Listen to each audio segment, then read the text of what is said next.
anything, you kind of get extra paranoid because you kind of think, is this normal flu or could this be swine flu? Because I'm a Jew, right? And as a Jew, the worst thing you can possibly do to your parents is die of a non-kosher disease. They would disown me, that would be it. Talking about like religion and race, it can be very touchy. Like for example, right, I love to sing, and one of my favourite songs of all time is the song "Young, Gifted and Black." Does anyone know that song? Like, that's a beautiful song, but for someone like me to stand in public and sing the song "Young, Gifted and Black," that seems a bit wrong, simply because I'm not gifted. That's not fair. Does anyone know the expression muffin tops?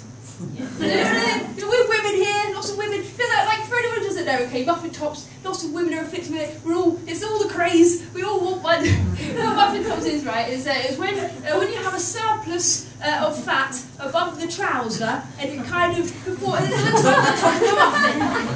American muffin. So hence the name muffin top, and lots of people complaining of it. And the other day, right, whilst I was eating a muffin, I had a thought, right, which is very rare. I had a thought. I was thinking, it's ironic, right, because the more actual muffins in life that you eat, the more of a muffin top you will then have.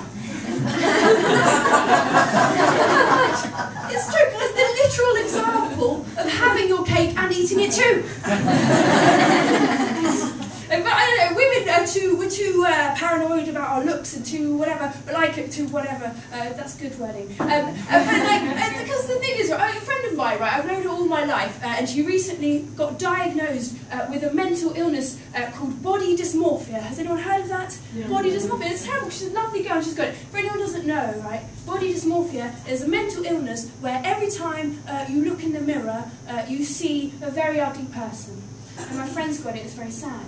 But I was thinking, if every time you look in the mirror, you see a very ugly person, how do you know whether you've got body dysmorphia? Well, you look just very ugly.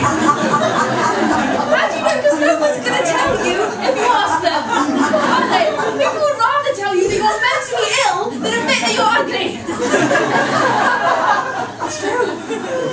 It's very hard. It's hard getting a girl.